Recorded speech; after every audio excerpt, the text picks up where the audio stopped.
into why we're at this culmination point in terms of Black Lives Matter movement. So yeah, Mitch, kind of expand on that a little bit. When you had talked about that whole thing with lies covered up by truths, you know, what did you exactly mean by that?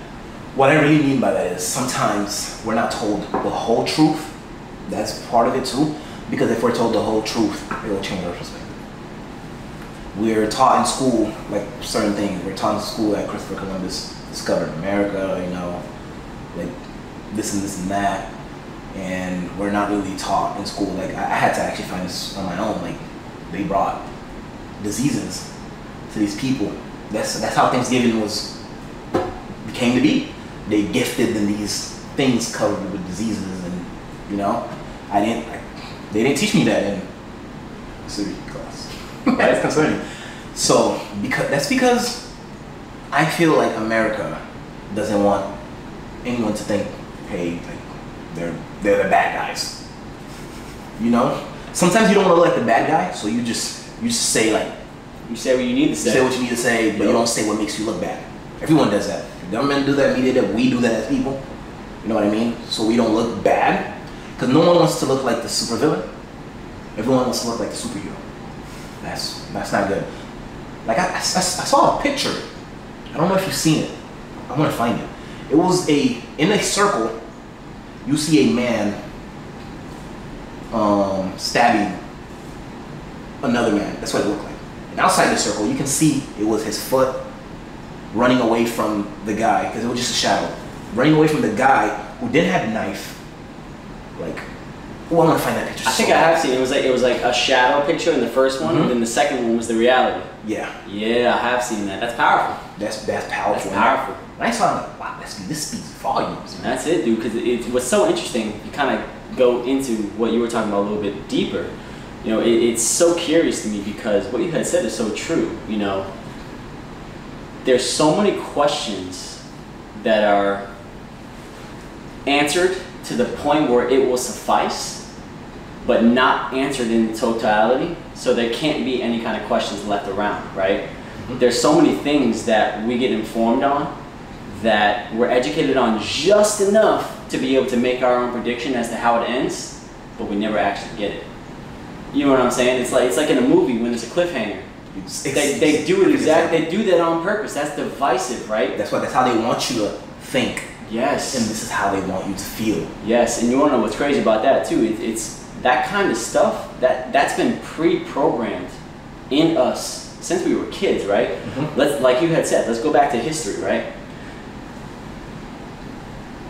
History books only teach what they want to teach, right? They don't teach the totality of the situation. Similar to that picture you had referenced earlier, right?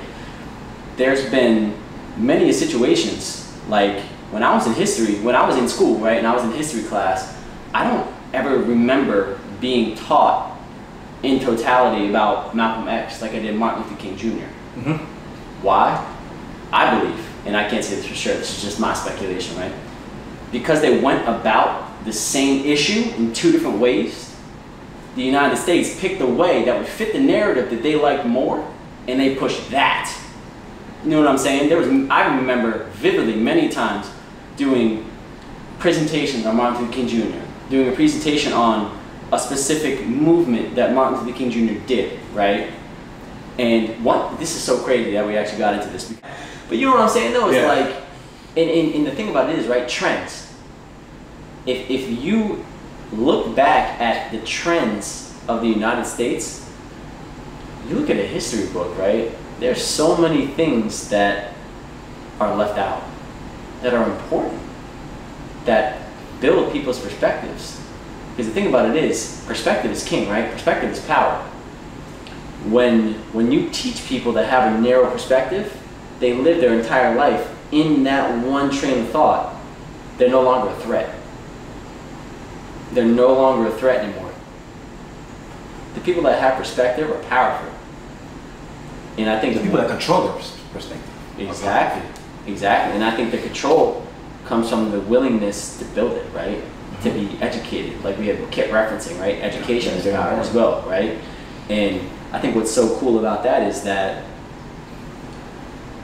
the more conversations we have like this, and the more people that are willing to sit down and listen and talk and trade ideas back and forth, the stronger we're going to get, right? And I think that's the next step for this movement, for the Black Lives Matter movement, is having hard conversations. Yeah, I want to see public conversations like this too, you know, for the communities where this is going, where things like this are happening, and people respectfully talk about it, you know what I mean? That'll be very important, man.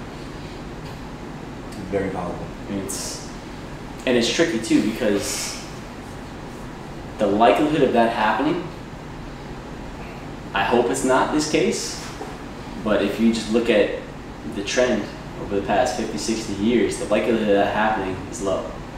Unfortunately. But I'll also say this, I've never seen anything like this in my lifetime. And every new version of a situation is going to elicit a different response. And the fact of the matter is, which is exciting, is that right now in the time that we're in, you know, in the movement that's being created, and in the steam and the power that it's continuously generated over a period of months, that's so foreign. That's so foreign, and that's a good sign, because that means that the potential for something to result from said movement, to result from said energy power that's been expended, I would sure hope is going to be higher. You know what I'm saying? Yeah. Because I mean, you look at the last time, you know, there was really a culmination, you know, and a boiling over point was, again, back in the 50s and 60s with Martin Luther King, Malcolm X. That was the last real time there was, as far as I understand, as big as of a movement.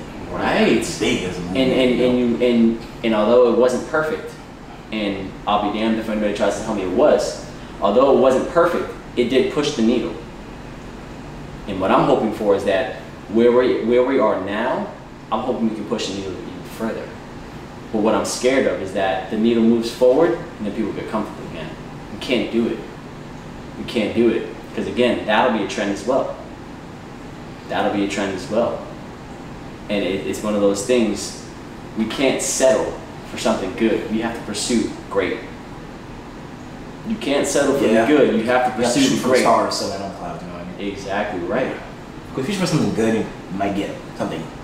If you shoot for something bad, you don't. I mean, if you shoot for something like great, you might not get to that great. And then you'll land on good, and then after that, you work for something even greater. Exactly right. It's progression, not to digress. You feel me? That is not productive. It's not, and that's the thing too. You know, I think it's part of the thing that's really interesting is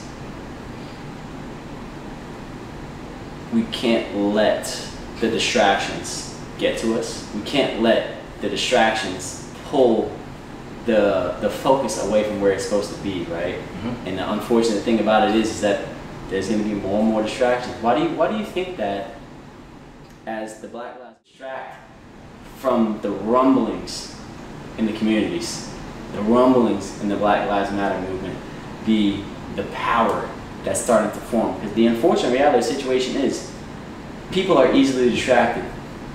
Easily. You put a shiny thing in front of somebody, they're going to be distracted like a squirrel through a nut. You feel me? Easily. That's what I'm saying. They understand our flaws more than we do. They take advantage of that. Because they're, like I said, these people are educated, intelligent people. They know what they're doing. They know what they're doing. They understand how people work. And that's the thing that's crazy about it too. You know, it's I think the thing that might still be overlooked is how consistent, persistent effort over a long period of time is going to be the thing that makes the breakthrough, not one big moment, right?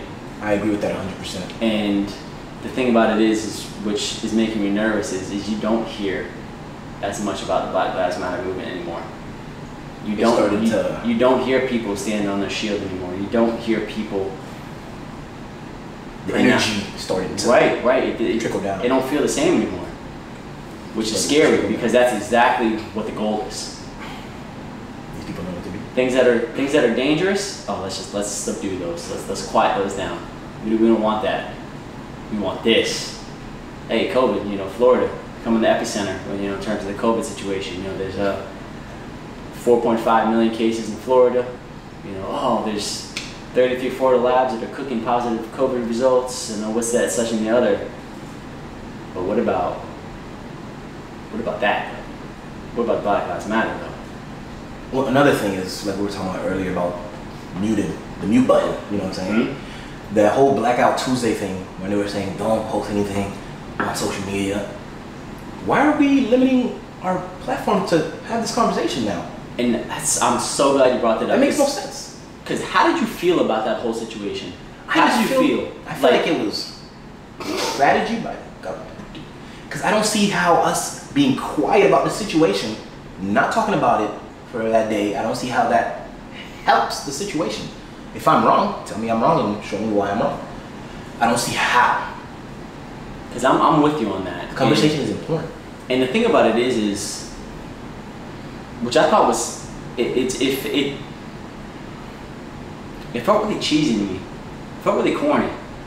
And the reason why I say that is because like the whole Blackout Tuesday thing, people that don't give a damn about the Black Lives Matter move are gonna post a black square on there just so they can get that shield of immunity. Oh, yo, why aren't you out there peacefully protesting? Hey bro, I put that black box on my Instagram 2 weeks back on Tuesday. Don't you remember? I did my part, bro. I did my part. No, you didn't. But you didn't though. Bruh. You didn't, right? That's a lot of the case too.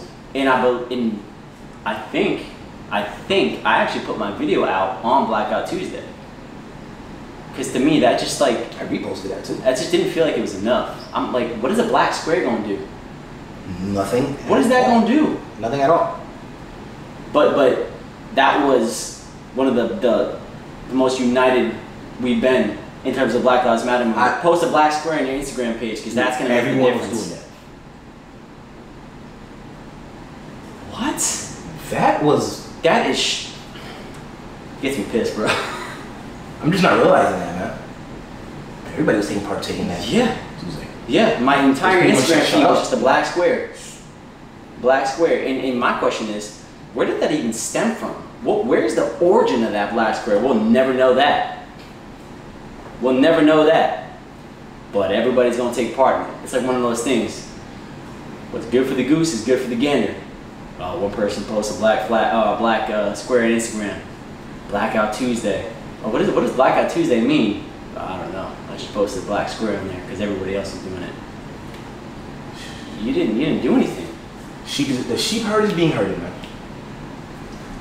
And that's what's scary too, because like you had said, you know, there's so many devices that are in play right now to go against the formation that's being built right now.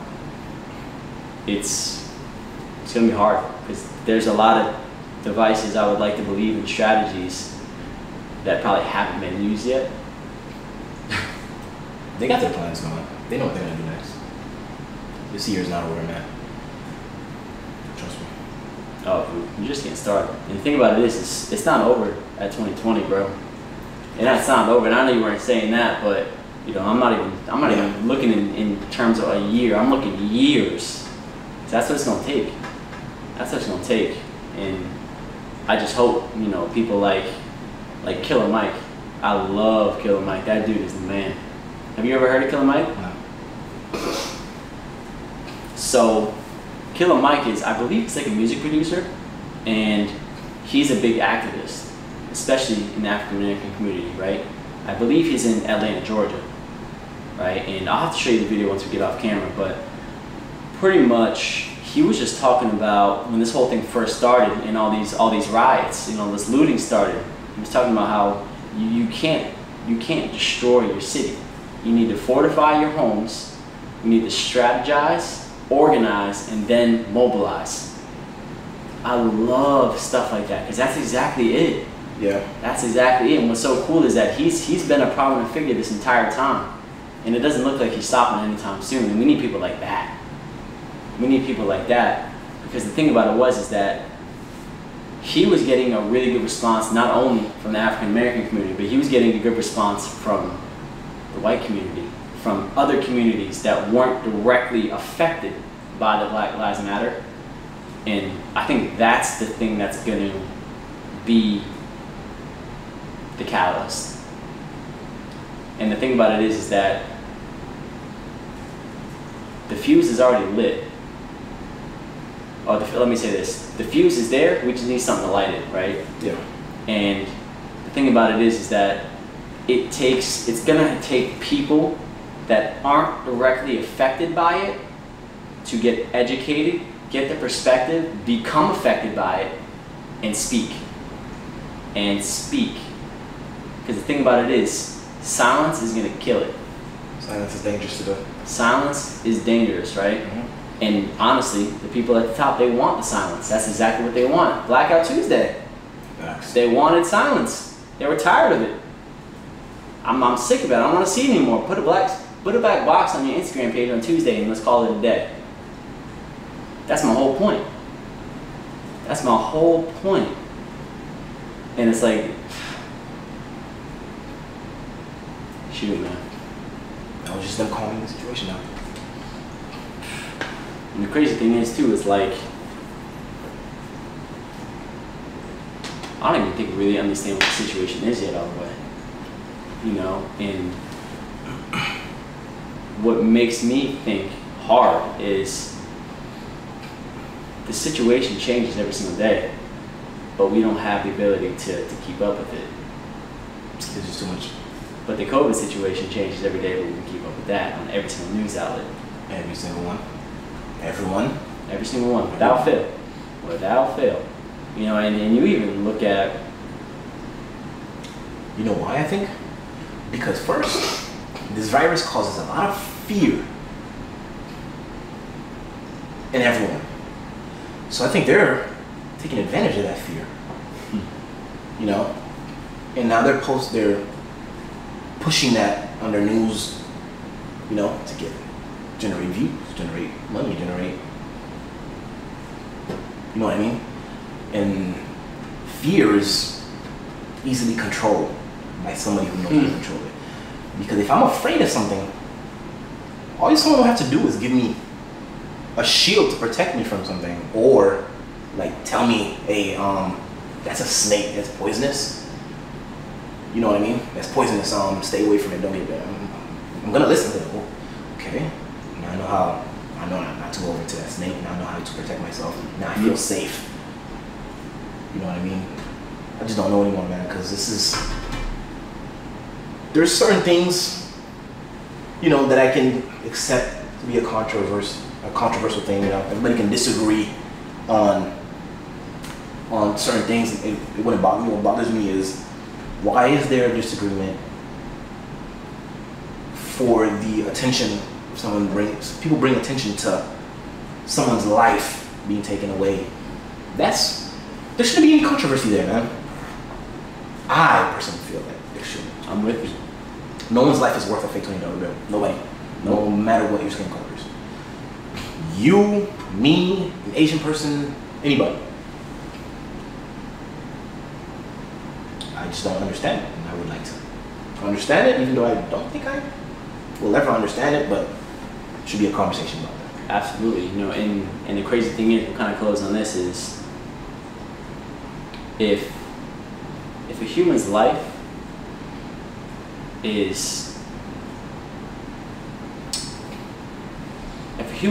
to take is as easy as a fake $20 bill, what else can be done?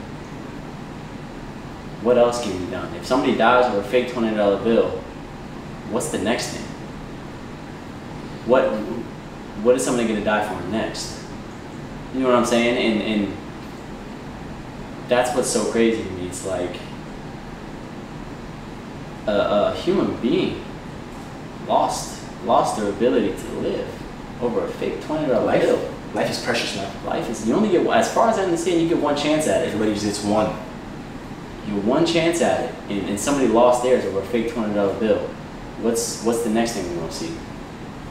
We're going to see something else. And that's what I'm scared of. Because the unfortunate reality situation is that probably is true. That's the unfortunate reality. That is probably true. And sooner or later, another one will happen. And you want to know what? I'll tell you what. When that happens, we're going to be right here again, bro.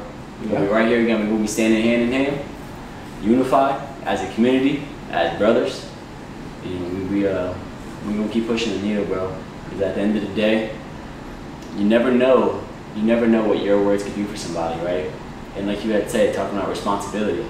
As much as we all have a responsibility to educate ourselves, we also have a responsibility to educate each other too. Agreed. And the best way to educate is through speech. Conversations. Through conversations, they use facts. Hey, what's going on, guys? If you're seeing this video, that means you made it to the end of the video I just posted, so congratulations. Now you get to see me looking like this. Yeah, so you're gonna see a couple boxes in a little circle. So over here, this is gonna be a playlist with a whole bunch of other videos that I posted. If you like what you saw so far from the sit down, you'll be able to keep up with everything right there. Right here is gonna be the video to my previous video. And then right here, click that circle there. Don't forget to subscribe.